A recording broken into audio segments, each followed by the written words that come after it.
Oke teman-teman, masih bersama saya Jiam Santo dari situs rahasia sukses clickbank.com, dan kali ini Anda masih mendengar sharing saya tentang Facebook Ads, bagaimana menjalankan promosi tanpa harus menguras kantong kita. Di video sebelumnya saya sudah sedikit berbagi bahwa ketika kita mempromosikan sebuah produk affiliate menggunakan salah satu fondasi yaitu fanpage ya, kita bisa mempromosikan status kita ya. Saya sudah sedikit singgung, misalkan salah satu contohnya adalah jam 8 malam saya mulai memberikan sebuah masalah ya, saya sedang membangun niche sebenarnya, ada masalah di lapangan ya, seperti ini, dampaknya seperti ini. Kemudian jam 9 saya berikan solusinya ya, dan alasan kenapa saya memberikan solusi itu, termasuk link affiliate tentunya di dalamnya. Dan yang jam 10 saya berikan orang-orang yang sudah membuktikan bahwa solusi yang dipakai, yang saya berikan itu manjur, bermanfaat untuk dia, termasuk link affiliate-nya ya. Dan setelah itu saya promosikan sampai jam 12 malam, biasanya saya stop, saya pause, atau paling tidak selambat-lambat sampai jam 1 dini hari. Dan saya stop dan saya lihat mana yang kira-kira memberikan impresi bagus, memberikan klik ya, yang terjangkau, dan kemudian siapa tahu langsung terjadi earning. Oke, saya lanjutkan ya. Saya akan memberikan salah satu contoh bagi Anda pemula, bagaimana cara berikan. Ketika kita berikan di Facebook, sama tadi saya juga sudah sedikit singgung ya, goal kita apa. Kalau misalkan goal kita mendapatkan leads prospect, mendapatkan penjualan, keterlibatan dan kiriman, atau menambah jumlah like.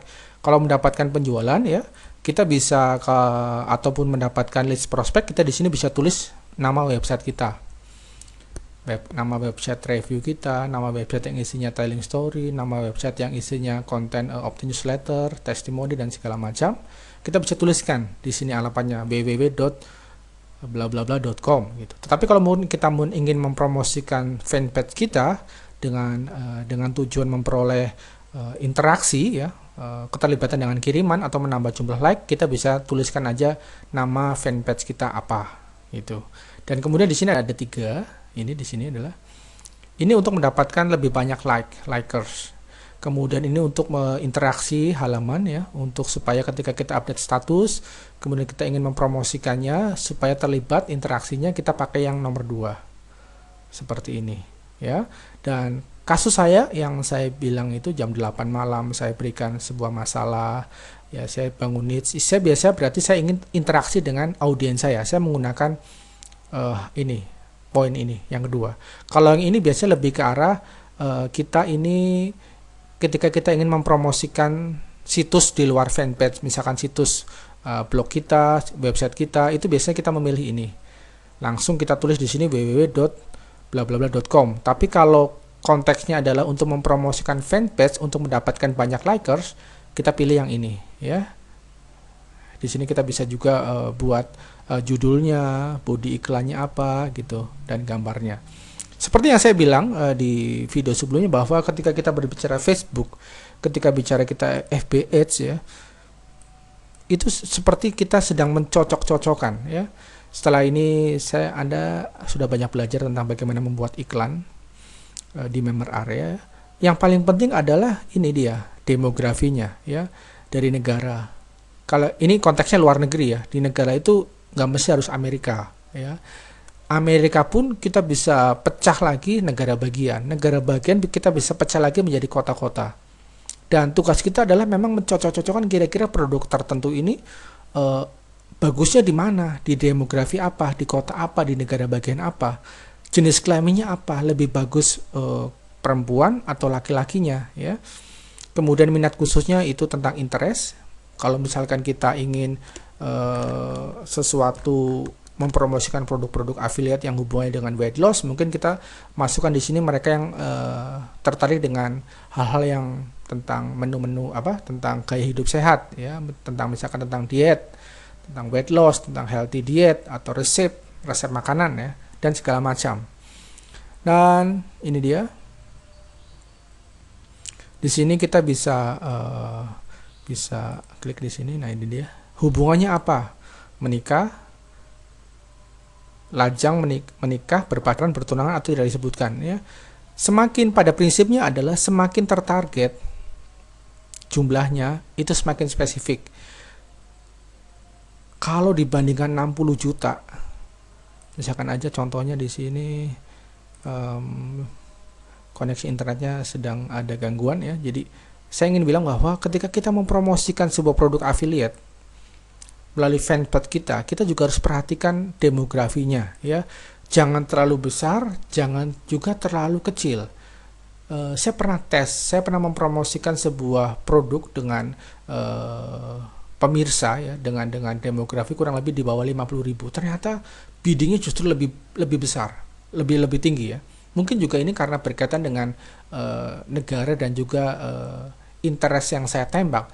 Tetapi paling tidak dari pengalaman saya, paling nggak kita punya patokan kira-kira berapa jumlah ideal. Nah, jumlah ideal saya adalah 100 sampai 200 ribu pemirsa yang kita jadikan sasaran tembak. Oke. Nah, kita juga bisa mempromosikan status kita. Lihat contohnya di sini ya. Promosikan kiriman, kita tinggal klik di sini, nanti keluar anggarannya berapa. Kalau promosikan kiriman seperti ini berarti kita ingin berinteraksi dengan audiens kita. Kita kepengen tahu seberapa respon dia terhadap status kita. Ini sangat bermanfaat ketika kita ingin melakukan tes sebuah produk. Misalkan saja ini ada sebuah masalah, kira-kira dari masalah ini seberapa banyak orang yang sudah punya solusinya.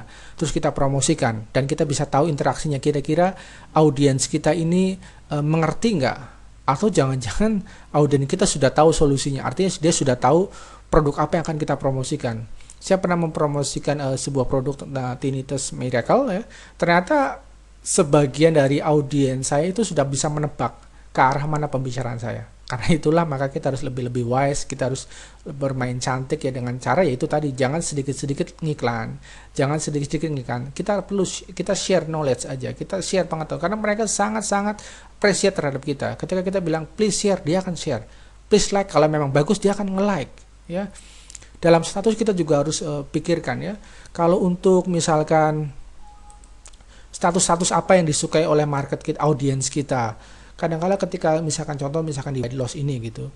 Ketika saya memberikan konten-konten tentang practical tips yang praktis, likersnya kok di bawah 100 ya, seperti itu.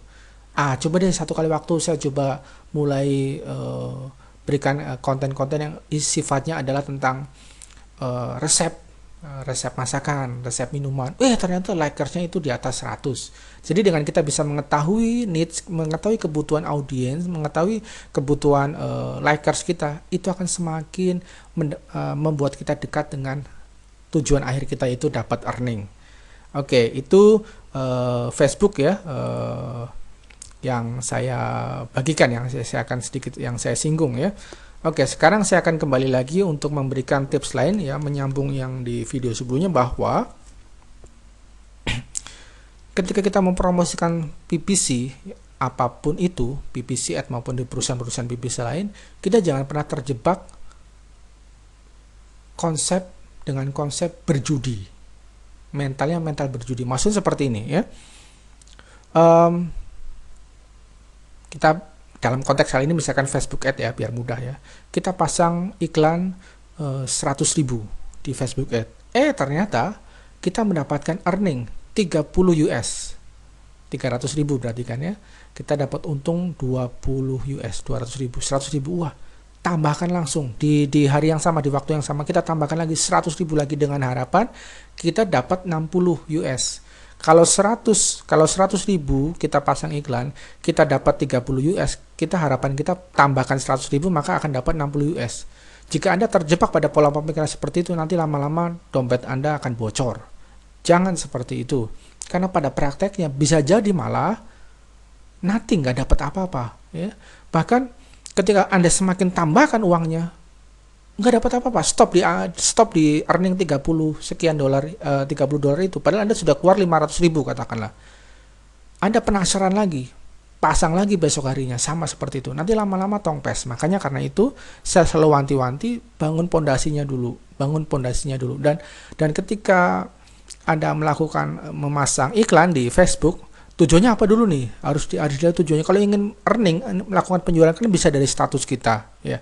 Kalau dari status kita, mulailah dari angka yang terendah, kemudian kita daripada kita langsung 500.000, ya kita langsung langsung bidding 500.000 misalkan di sini. Kita langsung bidding ini di sini ya 500.000, jangan. Mendingan misalkan kita mulai bidding dari 20.000, 50.000, ya 60.000, 70.000, nggak apa-apa. Kemudian secara periode kita bisa melihat setengah jam kemudian, 1 jam kemudian, terus kita tambahkan lagi. Daripada alih-alih kita langsung pasang 1 juta rupiah, jangan. Itu yang pertama. Terus yang kedua, kita harus tetapkan anggaran. Kita harus komitmen anggaran yang akan kita promosikan itu berapa. Jangan sampai karena kita nggak punya patokan, ingat, karena kan tadi anggaran kita terbatas, katakanlah seperti itu, terus kita main hajar saja. Pasang 200.000 baru dapat 20 US, penasaran pasang lagi 100, tambahkan 100.000, 300.000, terus dan terus. Nanti Anda bisa tekor. Ingat pembahasan di video sebelumnya bahwa kita bisa perhatikan refund rate-nya. Kita bisa perhatikan mungkin ketika misalkan masih di bawah 20% atau 20-30%, mungkin kita bisa otak-atik tweaking, kita otak-atik mungkin ada yang kurang pas di sini, atau mungkin jangan-jangan produknya memang kurang bagus, seperti itu. Ya, jadi memang keterlibatan interaksi itu penting untuk kita bisa tahu apakah produk tersebut diterima oleh audiens kita, atau banyak yang bilang PS itu artinya bahasa itunya bullshit gitu ya, kan adalah BS gitu kan, atau mungkin scam. Jadi kita bisa tahu interaksinya. Kalau ternyata dari audiens ketika mempromosikan status kita, audiens kita banyak yang nggak tertarik, bahkan nggak nge-like, kita tahu bahwa jangan diteruskan, mending jangan diteruskan, seperti itu ya. Dan untuk selalu saya bilang bahwa untuk memasang iklan di Facebook ini cepat, mudah. Yang lama itu lakukan risetnya. Nah, ada beberapa tools yang memang bisa kita pakai ketika kita ingin melakukan pencarian ya. Salah satunya lagi tentang Google Trend. Google Trend bisa, pakai Alexa juga bisa. Kemudian pakai Puff ya, itu juga bisa ya. Jadi pekerjaan PPC ini yang lama itu adalah risetnya. Jadi saran saya adalah gini, kalau Anda punya budget tertentu, katakanlah X rupiah, jangan gunakan X rupiah itu semua untuk hanya tujuannya itu hanya earning. Tapi paling nggak Anda juga harus punya cadangan-cadangan untuk Anda melakukan riset. Karena ketika Anda misalkan sudah profit, sudah pecah telur ya, belum tentu di hari besoknya dengan jumlah yang sama Anda dapatkan hasil yang sama dengan hari sebelumnya. Anda harus kembangkan demografinya. Contoh, misalkan Anda promosi sebuah produk, produk tersebut menghasilkan profit di usia sekian, usia tertentu ya, umur 25 sampai 30 tahun.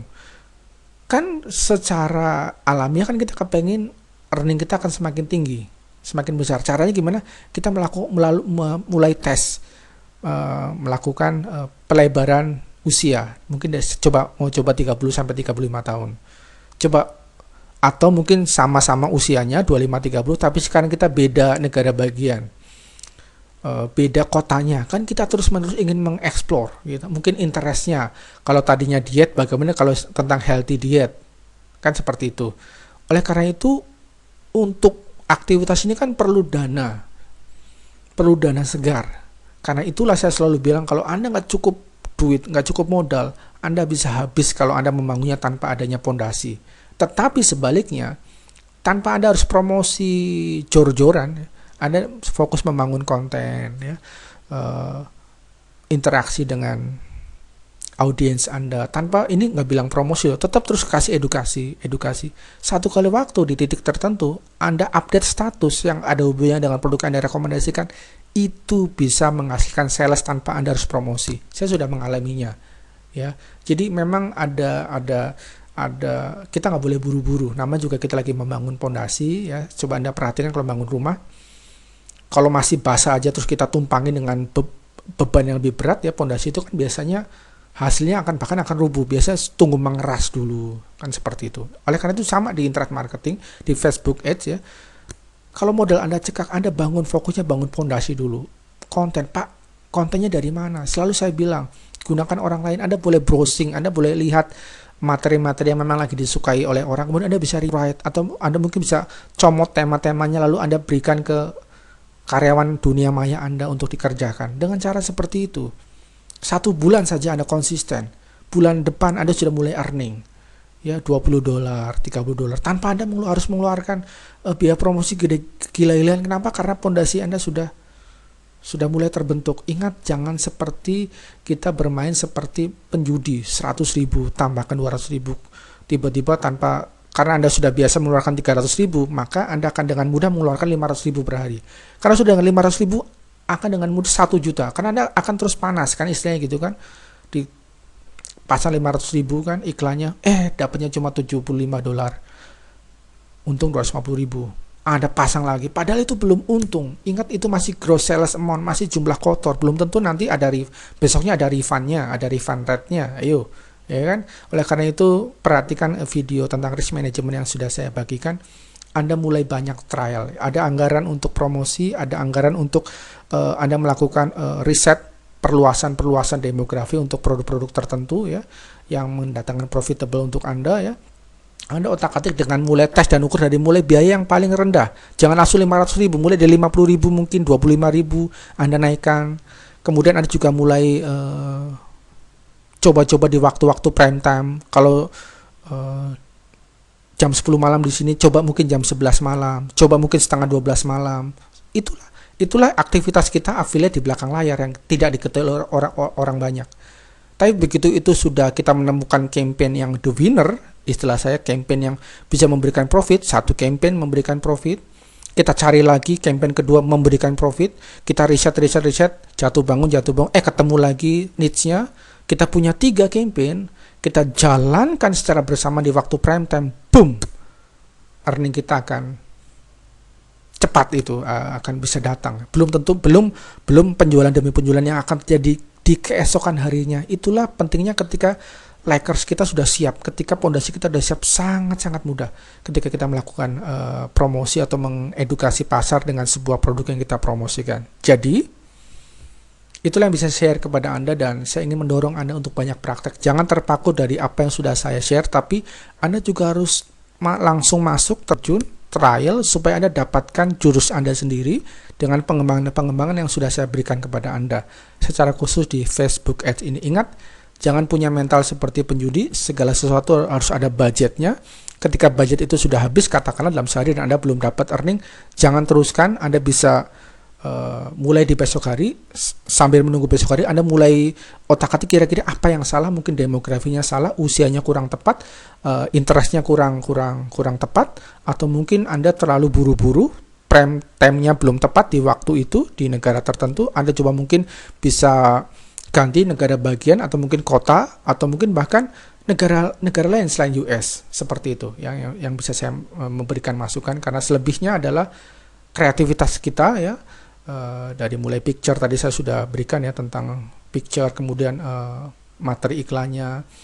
Anda jangan terlalu berpikir apa-apa sendiri. Untuk materi iklan Anda bisa spy, Anda bisa mata-mata, Anda bisa comot marketer lain, iklannya seperti apa, entah itu di Google AdWords, atau di Google, ataupun di mana saja. Anda mulai modifikasi. Itu yang bisa share kepada Anda tentang Facebook Ads, bagaimana kita bisa melakukan promosi di sana tanpa harus menguras kantong kita. Semoga sharing ini bermanfaat untuk Anda. Sampai ketemu di video rencana aksi berikutnya.